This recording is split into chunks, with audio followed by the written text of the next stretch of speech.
the NAND gate. NAND gate is made from the AND gate and inverter. That's why it's called NAND gate. And not NAND gate. NAND gate is very popular gate because from this gate you can build any gate.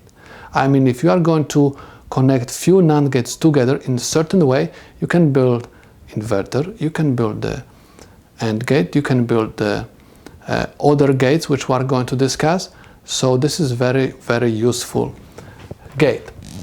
So how this gate look like? Again, I'm going to start from the distinctive shape symbol, which looks like this. Okay. NAND gate can have 2 inputs or more, and always one output. I can draw the NAND gate also in different way, which is called rectangular outline symbol. We have 2 inputs, input A, we have B, and this is AND, and I have output with the polarity indicator. Okay, this is like my inverter. You are not going to see this symbol very often, but I just want you to remember that something like this exists. Okay, so this is my NAND gate. As I said, NAND gate is built from AND gate,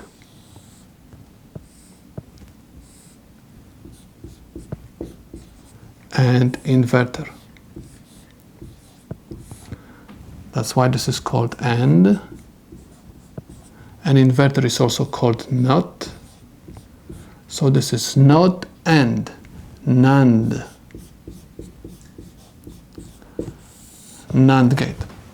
Now, we know already the truth table for the AND gate, and we know the truth table for the inverter.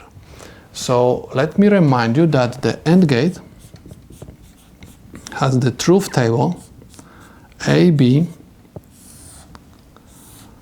0, 0, 0, 1, 1, 0, 1, 1. Remember, we have 2 inputs, that's why I'm going to have 4 combinations. Anytime AND gate has at least 1 0 at the inputs, output automatically becomes 0.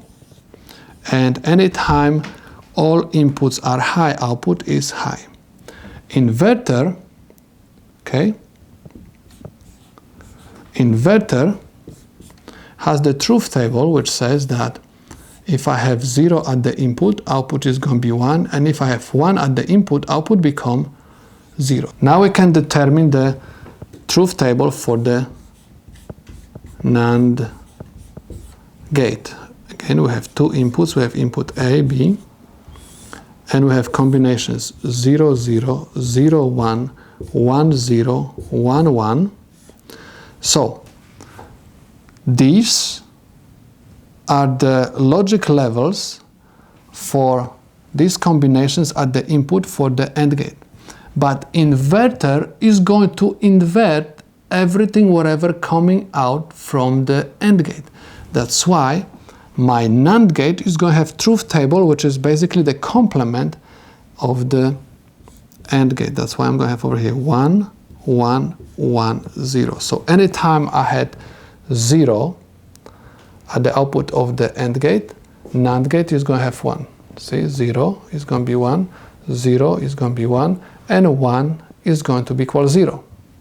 Okay, so if you remember the truth table of the AND gate, it's going to be very easy to remember the truth table of the NAND gate. So this is basically the truth table of the NAND gate.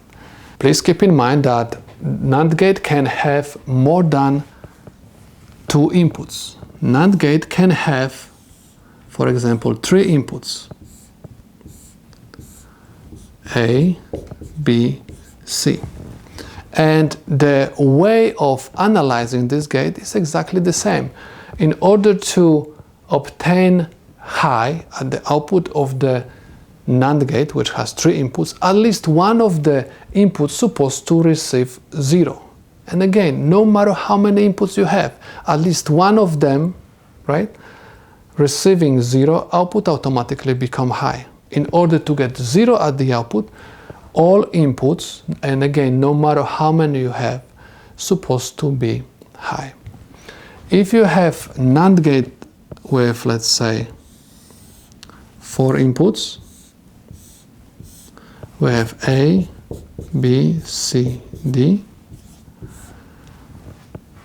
and you are going to apply to every single input high, output is going to be low. But if at least one of the inputs will get 0, output automatically become high.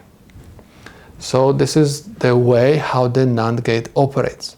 Now, if it comes to the logic expression for the NAND gate looks like this. So don't forget that this is AND gate with inverter. So this is A, this is B, and your output is going to be nothing else, just A, B with bar, with negation. Okay, because we have AND gate, A times B over here, A times B, and because I have inverter, I have to invert this expression, and I'm going to have A, B naught. So anytime you are going to see A, B naught, automatically we talk about the NAND gate. For example, if you have expression like A, B, C naught, this expression represents 3 input NAND gate. This is it. And if you are going to have expression A, B, C, D naught, this is nothing else, just the expression for the 4 input NAND gate. Very simple, isn't it? Now let's do some problems.